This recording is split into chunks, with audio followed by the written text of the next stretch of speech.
लेकिन ऐसी कोई पुनर्जन्म की कहानी कभी आपने सुनी है जो सच के सबसे ज्यादा करीब हो? यहां तक की बात चलिए थोड़ा किनारे रखते हैं। एक ऐसी पुनर्जन्म की कहानी जिसकी मतलब पड़ताल के लिए खुद राष्ट्रपिता महात्मा गांधी को आगे आना पड़ा, और ऐसी कहानी जिसमें महात्मा गांधी ने उस वक्त एक कमेटी बनाई 15 लोगों की, 15 नामचीन लोगों की, जिनमें member of parliament, lawyer, media के लोग, डॉक्टर, और इन सारे लोगों को कमेटी बनाकर यह कहा गया, गांधी जी ने कहा कि आप पता कीजिए कि इस पुनर्जन्म की कहानी में सच्चाई कितनी है। मुझे लगता है कि हिंदुस्तान में पुनर्जन्म की अगर कोई कहानी सबसे सच के करीब है तो वो ये कहानी है जिसे आज मैं आपको सुनाने जा रहा हूं। सुनने के बाद आप खुद अंदाजा लगाइएगा कि पुनर्जन्म की ये कहानी सच्चाई के कितने करीब है। कहानी शुरू होती है 8 जनवरी 1902, 8 जैन 1902, 1902, मथुरा के एक गांव में चतुर्भुज नाम के एक शख्स के घर एक बच्ची का जन्म होता है। उसका नाम रखा जाता है लुगदी। माँ बाप ठीक ठाक थे, बच्ची की परवरिश होती है, और 1902 की बात है, उस वक्त शादियां बड़ी जल्दी हो जाया करती थी। तो 1902 में लुगदी का जन्म होता है, और करीब 10 साल बाद ही, जब उसकी उम्र सिर्फ 10 साल थी, यानी कि 1912 में लुगदी की शादी मथुरा में रहने वाले ही एक कपड़ा के कारोबारी के साथ कर दी जाती है, जिनका नाम था केदारनाथ चौबे। सिर्फ 10 साल की उम्र में लुगदी की शादी हो गई। केदारनाथ चौबे की यह दूसरी शादी थी। उनकी पहली पत्नी का देहांत हो गया, उनकी मौत हो गई थी, जिसके बाद घर वालों के कहने पे उन्होंने दूसरी शादी की, और दूसरी शादी लुगदी से की, जो 10 साल की उस वक्त एक बच्ची थी। बाद में फिर गौना होता है, विदाई होती है, लुगदी ससुराल आ जाती है मथुरा में, और मथुरा में रहने लगती है। वक्त बीतता है, धीरे धीरे लुगदी अब बड़ी होती जाती है। इसके बाद 1924 के आसपास, 1924 में लुगदी पहली बार प्रेग्नेंट होती है। अस्पताल ले जाया जाता है, लेकिन डिलीवरी के दौरान बच्चा मरा हुआ पैदा होता। वो बच्ची थी, और इस तरीके से लुगदी की तबीयत खराब हुई, लेकिन वो ठीक हो गई, वापस घर आ जाती है। तो पहली बार गर्भवती हुई, प्रेग्नेंट हुई, लेकिन बच्चा मुर्दा पैदा हुआ। वक्त बीतता है। इसके बाद सितंबर 25, 25 सितंबर 1925 को लुगदी दूसरे बच्चे को जन्म देती है। इस बार बच्चा ठीक ठाक था और घर वाले परेशान थे। पहला बच्चा चूंकि मुर्दा पैदा हुआ तो डरे हुए थे, इसलिए इस बार उसे मथुरा की जगह आगरा ले जाते हैं, और वहां के सरकारी हॉस्पिटल में लुगदी की डिलीवरी कराई जाती है। तो 25 सितंबर 1925 को, उस वक्त लुगदी की उम्र करीब 23 साल थी, क्योंकि 1902 में पैदा हुई थी, और 1925 में उसने बेटे को एक जन्म दिया। बेटा ठीक ठाक था, लेकिन डिलीवरी के बाद लुगदी की तबीयत बिगड़ गई। करीब 9 दिन तक वो हॉस्पिटल में रही, और बच्चे के जन्म के 9 दिन बाद 4 अक्टूबर 1925 को सुबह 10 बजे आगरा के हॉस्पिटल में लुगदी की मौत हो जाती है। सिर्फ 23 साल की उम्र में लुगदी इस दुनिया को छोड़कर चली गई। केदारनाथ चौबे की यह दूसरी पत्नी थी जिसका देहांत हो गया। बच्चे को अब पाला पोसा जाता है, नवनीत लाल उसका नाम रखा जाता है। इस दौरान में लुगदी ने अपने बेटे को सिर्फ एक बार देखा था, जन्म के बाद। उसके बाद उसकी तबीयत बिगड़ गई, तो उसे अलग रखा गया, बच्चे को अलग रखा गया, तो वो देख नहीं पाई। सिर्फ एक बार मिली थी अपने बेटे से। तो अक्टूबर 1925 में लुगदी की मौत हो जाती है। परिवार के ऊपर एक और गम टूटता है। केदारनाथ चौबे की दूसरी पत्नी का देहांत हो चुका है। वक्त बीतता है। पूरे 1 साल 10 महीने और 7 दिन, 1 ईयर 10 मंथ एंड 7 डेज के बाद 11 दिसंबर 1926, 11 दिसंबर 1926 को दिल्ली के एक इलाके में बाबूरंग बहादुर माथुर नाम के एक शख्स के घर में एक बच्ची का जन्म होता है। लुगदी की मौत के 1 साल 10 महीने और 7 दिन बाद मथुरा से करीब 125 किलोमीटर दूर दिल्ली में बाबूरंग बहादुर माथुर के घर एक बच्ची का जन्म हुआ। इस बच्ची का नाम रखा गया शांति देवी। घर वाले खुश थे, शांति का जन्म हुआ था। धीरे धीरे वक्त बीतता है। शांति करीब 4 साल की हो जाती है, लेकिन वो 4 साल तक बेहद खामोश रहती है, कोई बात नहीं करती, बहुत कम बोलती है। बट जैसे ही वो 4 साल पूरा करती है, उसके बाद अचानक वो बोलना शुरू करती है और बेतहाशा बोलती है। लेकिन घर वाले तब चौंकते हैं जब वो देखते हैं कि जो शांति जो बातचीत कर रही है, उसकी जुबान, उसकी बोली, उसकी भाषा में मथुरा की बोली और भाषा की झलक है। अब बाबू रंग के घर का कोई सदस्य, कोई रिश्तेदार, कोई जानने वाला मथुरा में नहीं रहता, न वो लोग कभी मथुरा गए। अब उनके घर में एक बेटी है जिसकी उम्र सिर्फ 4 साल है और वो मथुरा की भाषा बोल रही है, मथुरा की बोली बोल रही है। तो उन्हें बड़ा अजीब लगा। फिर उन्हें लगा चलो हो सकता है कुछ बच्चों में ऐसा होता है, लेकिन यह कहानी यहां से शुरू हुई। अब इसके बाद जैसे जैसे शांति की उम्र बढ़ रही है, करीब वो 5-6 साल की हो गई, अचानक उसने घर में बोलना शुरू किया कि मेरी शादी हो चुकी है और मेरा ये घर नहीं है जहां पे आप लोगों ने मुझे रखा है। मेरा असली घर मथुरा में है। मथुरा में मेरी पूरी फैमिली है, मेरा एक पति है, मेरा एक बेटा है, मेरे सास ससुर हैं। घर वालों को लगा कि पता नहीं ये बच्ची क्या कैसे बोल रही है, उन्हें कुछ समझ में नहीं आया, लेकिन वो जिद पकड़े रहती थी। वो उसे समझाते थे पर वो यही चीजें बोलती रहती। यहां तक क्या वो जिद ये पकड़ने लगी कि मुझे मथुरा ले चलो, मेरे असली घर में ले चलो, मेरे पति के पास ले चलो, मेरे बच्चे के पास ले चलो। घर वाले जब उसकी ये डेली की चीज हो गई, उन्हें लगा कि ये भूल नहीं रही है, तो उसे समझाने की कोशिश करने लगे, लेकिन कोई फर्क नहीं पड़ा। इसके बाद उन्होंने बाकायदा साइकेट्रिस्ट को दिखाया, फिजिशियन को दिखाया और बोला कि ये बच्ची है जो अचानक मथुरा की जुबान बोलती है, मथुरा की भाषा बोलती है, कहती है मेरी शादी हो चुकी, मेरा एक पति है, मथुरा में मेरा घर है, हमें समझ में नहीं आ रहा हम क्या करें। वो ये भी बताती है कि मेरा एक बेटा और उससे पहले एक और बच्चे को मैंने जन्म दिया था, लेकिन वो मुर्दा पैदा हुआ। तो जब फिजिशियन के उसको सामने ले जाया गया, उसके माँ बाप ले गए शांति को, तो फिजिशियन ने पूछा कि अच्छा बताओ तुम, पहला कैसा बच्चे कैसा मुर्दा हुआ। उस वक्त उसने बताया जिस तरीके से कि वो बच्चा सर्जरी के जरिए पैदा हुआ और उम्र 6 साल की एक बच्ची सर्जरी और बच्चे की पैदाइश और जन्म को लेकर जो एक परिपक्व माँ बता सकती है, वो सारी चीजें धारा प्रवाह उसने डॉक्टर को बताना शुरू कर दिया कि वो इसी तरीके से हॉस्पिटल गई, ऐसे ऐसे उसकी डिलीवरी हुई, ऐसे वो मुर्दा था, फिर मैं बीमार पड़ी, फिर मैंने दूसरे बेटे को ऐसे जन्म दिया, वो भी ऑपरेशन के जरिए पैदा हुआ। तो सर्जरी, ऑपरेशन और डिलीवरी की जो बारीक से बारीक जानकारी थी, वो 6 साल की शांति उस डॉक्टर, उस फिजिशियन के सामने बैठकर कह रही थी और डॉक्टर खुद हैरान हो गई। उसे भी समझ में नहीं आया ये है क्या। घर वाले ले आए, उन्होंने एवं झाड़ फूक सब कुछ कराया उस दौर में, बट शांति ने जिद नहीं छोड़ी कि ये उसका घर नहीं है, मथुरा घर है। इसी दौरान में वक्त बीतता रहा, घर वाले परेशान थे और यहां तक कि वो घर के बारे में सब कुछ कि मेरा घर वहां पे एक द्वारकाधीश टेम्पल है, उसके सामने है, घर में मेरे एक कुआं है, मैंने कुछ पैसे अपने कमरे में छुपा रखे हैं।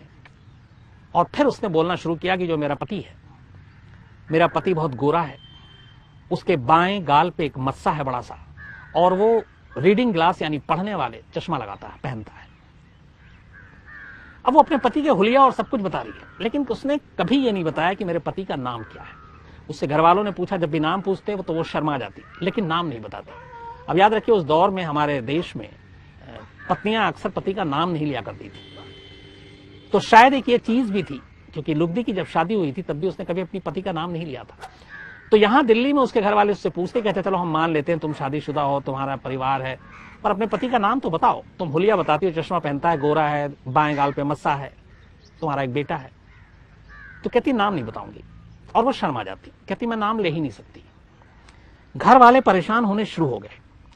इसी दौरान में एक बाबू बिशन चंद, जो कि शांति के पिता के दूर के रिश्तेदार थे, उन तक ये बात पहुंची।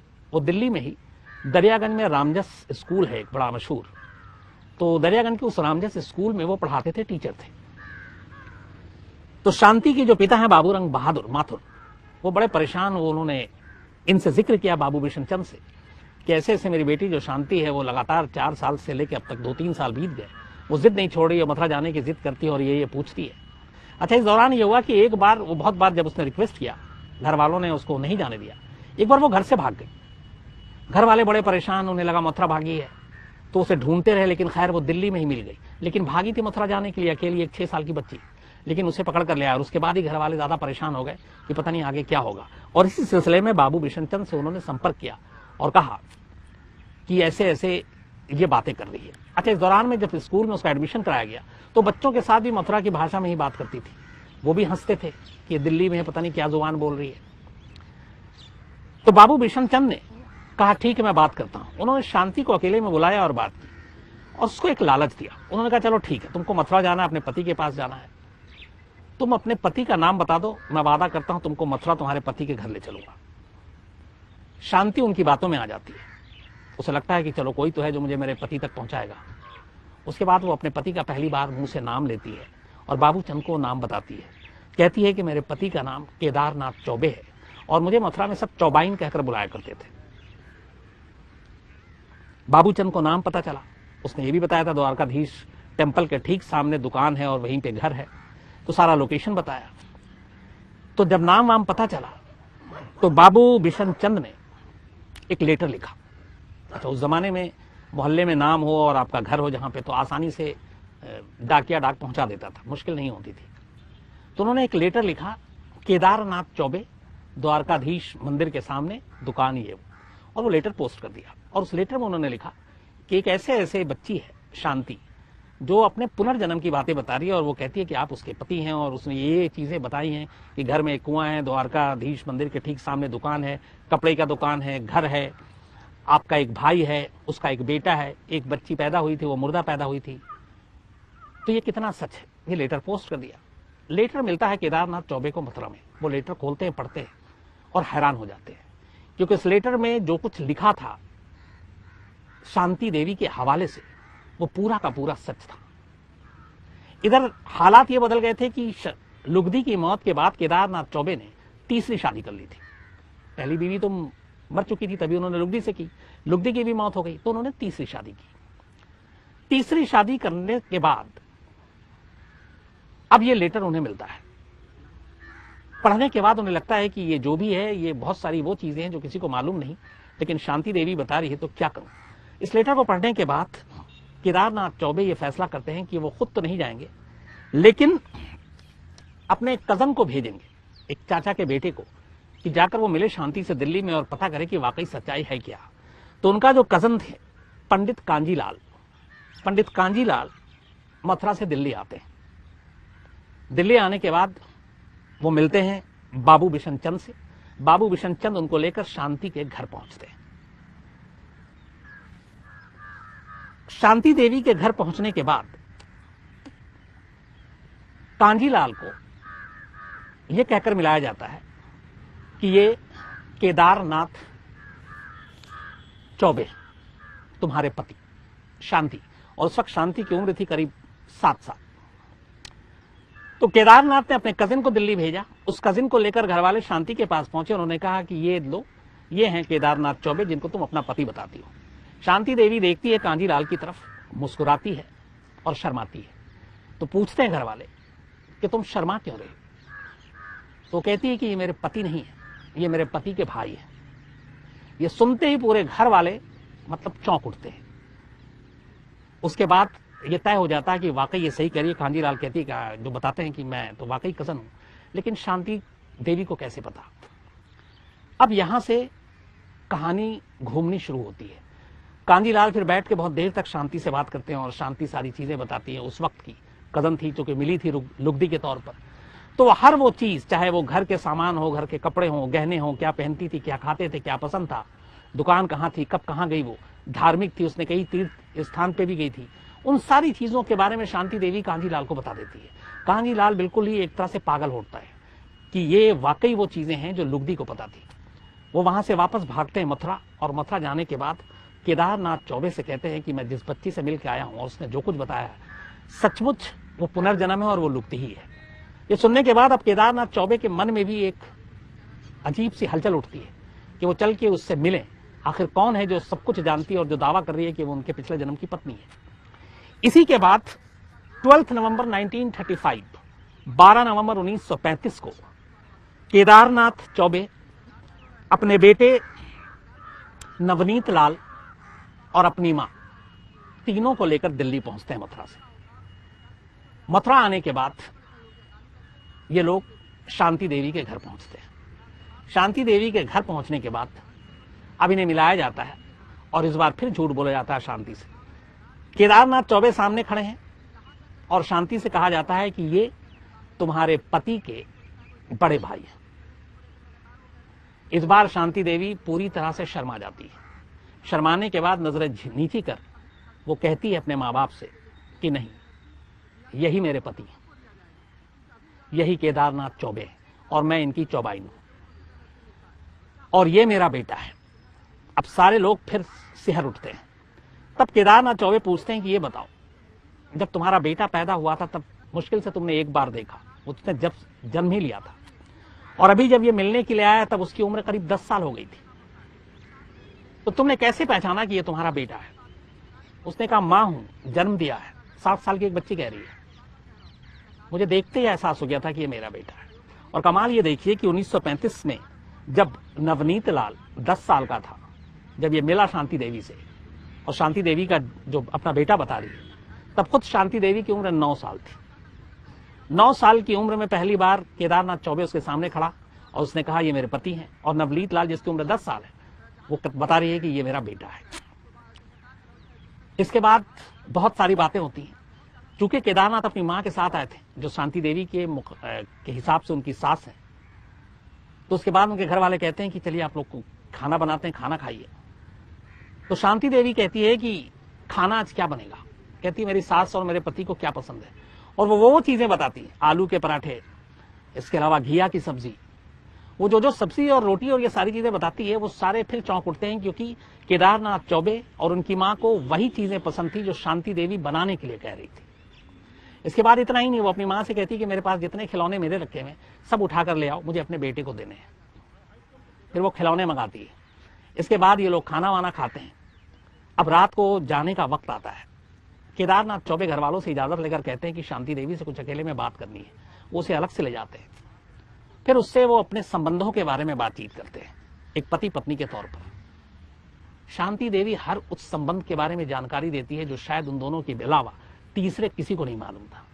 और इसी बातचीत के दौरान शांति देवी पहली बार नाराज होती है, एक 9 साल की बच्ची, और कहती है कि आपने मुझसे वादा किया था 1925 में मेरे मरने से पहले कि मेरी मौत के बाद आप तीसरी शादी नहीं करेंगे। आपने किया था कि नहीं? उसने कहा, हाँ किया था। तो बोला, फिर आपने वादा क्यों तोड़ा? आपने तीसरी शादी क्यों की? तब केदारनाथ चौबे अपनी पत्नी को भी लेकर आए थे शांति देवी से मिलने, और उसने इशारा करके कहा कि फिर आपने इनसे शादी क्यों की? इसके अलावा आपने कुछ और वादे किए थे, आपने वो भी पूरा नहीं किया। ये सारी बातें होने के बाद केदारनाथ बाहर आते हैं, शांति देवी के माँ बाप को बताते हैं कि ये वो बातें हैं जो सिर्फ मैं और लुगदी के बीच की थी। शांति देवी तक कैसे पहुंची मुझे नहीं मालूम। लेकिन इनसे मुलाकात के बाद शांति देवी नाराज थी अपने पति से, क्योंकि उन्होंने तीसरी शादी की थी। इसके बाद अब रात को विदाई का वक्त था, इन लोगों को वापस मथुरा जाना था। शांति देवी रो पड़ी, घर से जिद करने लगी घर वालों से कि मुझे अपने पति और अपने बेटे के साथ मथुरा जाना है। बड़ी मुश्किल से घर वालों ने रोका, समझाया। इसके बाद केदारनाथ अपनी पत्नी, मां और बेटे को लेकर वापस मथुरा चले गए। इनके जाने के बाद पहली बार ये कहानी मथुरा के एक न्यूज़पेपर में छपती, और फिर दिल्ली में छपती, और फिर धीरे धीरे देश ही नहीं बल्कि दुनिया में पुनर्जन्म की ये कहानी एक कहानी के तौर पर लोगों के सामने रखी जाती है। और ये वो सारी चीजें थी, जो सारे फैक्ट जो शांति देवी बता रही थी, वो सब सही हो रहा था। ये मीडिया में इस कदर ये कहानी छपती है कि उस वक्त महात्मा गांधी जी के कानों तक भी शांति देवी की कहानी आती है। इसके बाद वो शांति देवी को अपने आश्रम में बुलाते हैं और उससे बातचीत करते हैं, उससे पूरी कहानी सुनते हैं, पूछते हैं, और वो सारी चीजें जो उसने बताई गांधी जी खुद सुनते हैं। अब वहां पे कई बात ये थी कि नहीं, ये पुनर्जन्म नहीं हो सकता, कुछ और चीजें हो सकती हैं। गांधी जी फिर कहते हैं, एक फैसला लेते हैं कि शांति देवी और लुगदी एक ही है, ये पुनर्जन्म है कि नहीं है, इसकी जांच कराई जानी चाहिए। और इसके बाद गांधी जी के कहने पर 15 लोगों की एक टीम बनाई जाती है, जिसमें उस वक्त के देश के कुछ मेंबर ऑफ पार्लियामेंट, वकील, डॉक्टर, जर्नलिस्ट, कुछ मैगजीन के एडिटर्स, ये सारे लोग शामिल होते हैं। गांधी जी का कहना यह था कि इस बच्ची का सच पता करो कि कितनी सच है। इसी के बाद ये पूरी टीम 24 नवंबर 1935, 24 नवंबर 1935 को फैसला करती है कि ये शांति देवी को अपने साथ लेकर मथुरा जाएगी, और जो शांति देवी ने अब तक बताया उसकी पुष्टि करेगी। 24 नवंबर 1935 को गांधी जी की बनाई 15 सदस्यीय टीम शांति देवी को अपने साथ दिल्ली से ट्रेन में बिठाकर मथुरा के लिए निकलती है। इत्तेफाक से ट्रेन लेट थी, ये लेट पहुंचती है, और रास्ते में शांति देवी एक ही बात कर रही थी कि अब हम लोग बहुत लेट पहुंचेंगे, मंदिर का पट बंद हो जाएगा, मंदिर का पट बंद हो जाएगा। अच्छा, ये वो चीज थी जो मथुरा की लोकल भाषा में बोली जाती थी, मतलब गेट बंद हो जाएगा, दरवाजा बंद हो जाएगा। कमेटी के लोग भी हैरान परेशान। फिर उन्होंने पूछा उससे रास्ते में ही कि अच्छा एक बात बताओ, हम तुम्हें स्टेशन से उतार कर अगर घर जाना हो तो तुम्हें घर का रास्ता याद है? शांति देवी ने कहा स्टेशन से है तो दूर लेकिन मुझे याद है। उन्होंने कहा ठीक है। ट्रेन मथुरा के स्टेशन पे रुकती है, 15 सदस्यीय टीम शांति देवी के साथ उतरती है। ट्रेन पे काफी स्टेशन पे भीड़ थी। इसी दौरान उस भीड़ में एक शख्स खड़ा था। इसी बीच में इधर कमेटी के लोग पूछते हैं कि तू क्या मथुरा आ गए, तो तुम तो बहुत सारे लोगों को जानती होगी, तो इनमें से किसी को पहचानती हो? वो बोल रहे थे, तभी उस भीड़ में एक शख्स की तरफ शांति देवी आगे बढ़ती है, जबकि वो अभी बच्ची है, और करीब जाकर सीधे पैर छूती है। अब सारे कमेटी के लोग हैरान कि ये क्या है। तो पूछा कौन है, तुम इन्हें जानती हो? बोली हाँ मैं जानती हूं, ये मेरे जेठ, मेरे पति के बड़े भाई। अब जैसे ही ये बताया, कमेटी की टीम ने उनसे पूछा कि आप कौन है, तो उसने बोला हाँ मैं केदारनाथ चौबे का भाई हूं। अब वो सारे लोग दंग। इसके बाद वो टीम बाहर आती है, एक तांगा करती है और तांगे वाले से कहती है कि ये जो बच्ची जिधर जिधर जिस रास्ते से कहेगी आपको ले जाना है, आप रास्ता नहीं बताओगे। अच्छा, उन्हें पता भी नहीं था कहां जाना है। अब कमेटी के कुछ लोग एक तांगे में बैठते हैं, कुछ पीछे के तांगे में, तांगा चल पड़ता है। पूरे रास्ते शांति देवी रास्ता बताती है और बताते बताते आखिरकार वो तांगा को जाकर जहां रुकवाती है, वो वही द्वारकाधीश धाम टेम्पल था जिसके सामने उसका घर था। जब वो उतरती है तो पता चलता है कि केदारनाथ चौबे का घर यही है। शांति देवी पहली बार मथुरा पैदा होने के बाद आई थी, लेकिन जिस रास्ते से लेकर आई थी वो रास्ता बिल्कुल सही था। अब इसके बाद वो घर में जाती है, सभी को पहचानती है जिनसे नहीं मिली। फिर लोग पूछते हैं कि यहाँ तुमने बताया था कि एक कुआं है घर के आंगन। उसने कहा, वो भागती है, देखती है, लेकिन कुआं दिखाई नहीं देता। तो कहती है यहाँ तो कुआं था। तब केदारनाथ चौबे सामने आता है और उसी आंगन से एक बड़ा सा पत्थर हटाता है। उस कुएं को पत्थर से ढक दिया गया था और उस पत्थर के नीचे सचमुच कुआं था। उसने बताया मैं इसी कुएं के पानी से नहाया करती थी। फिर उससे पूछा गया कि अच्छा ये बताओ यहाँ वॉशरूम किधर है, शौचालय किधर है? उसने वो भी बताया। फिर उसने कहा तुमने कुछ पैसे छुपाने की बात कही थी। उसने बोला हाँ। कमेटी के लोगों को लेकर वो दूसरी मंजिल पर पहुंचती है अपने बेडरूम में, जहां वो रहती थी लुगदी के तौर पर, और वहां पे एक फ्लावर पॉट रखा हुआ था। फ्लावर पॉट हटाया। उसने कहा मैंने इसी के नीचे पैसे छुपाए जमीन के अंदर। वहां पे वो जमीन थोड़ा उखड़ा हुआ था, हाथ डाला, गड्ढा तो मिला लेकिन पैसे नहीं मिले। पर उसने कहा कि कमेटी ने कहा यहाँ तो पैसे हैं नहीं। उसने कहा लेकिन मैंने यही छुपाए थे। उसने बोला कितने पैसे थे? उसने कहा मैंने सारी जमा पूंजी करके 150 रुपए छुपाए थे, 150 रुपए। बट उन्होंने कहा यहाँ पैसे नहीं है। केदारनाथ चौबे थोड़ी देर बाद बताता है कि लुगदी की मौत के बाद वो पैसे मैंने निकाले थे और 150 ही रुपए थे। अब फिर इन लोगों के चौंकने की बारी आती है। इसके बाद सारी चीजें हो गई, कमेटी की टीम उसको वापस ले आती है और वापस लाने के बाद कहती है कि इसने जो कुछ कहा वो सब सच था। दोबारा एक बार और एक कमेटी के लोग फिर से इसको लेकर जाते हैं और इस बार शांति देवी के अपने माँ बाप के घर ले जाते हैं। वो घर पहुंचती है, सामने उसकी मौसी बैठी हुई थी। पहली बार वो थोड़ी गलती करती है, मौसी को अपनी माँ बताती है, लेकिन जैसे ही गले लगती है फिर हट जाती है, कहती नहीं सॉरी गलती होगी, मतलब सॉरी तो नहीं। उसने बोला कि ये मेरी मासी है, मम्मी नहीं है, माँ नहीं है। माँ दूसरे कमरे में थी। माँ के पास जाती है, माँ को पहचान लेती है, पिता को पहचान लेती है, पूरे घर को पहचान लेती है। जितनी बातें उसे उस वक्त की याद थी वो सब बताती है, माँ बाप भी मानते हैं। फिर शांति देवी और अपने माँ बाप के मिलके बहुत गले मिलके रोती है और माँ बाप भी रोते हैं, क्योंकि उसने जो जो बातें बताई वो सिर्फ उन्हें मालूम थी। ये भी पूरा हो गया। इसके बाद फिर बहुत सारे रिसर्चर, बहुत सारे लोग शांति देवी के पास पहुंचते हैं, वो सबसे बात करती है। यहां तक कि यान स्टीवनसन ने, एक कनाडा के बहुत बड़े शोधकर्ता पुनर्जन्म पर, वो आते हैं इंडिया और वो उसका इंटरव्यू करते हैं, पहले ऑडियो भी फिर वीडियो भी।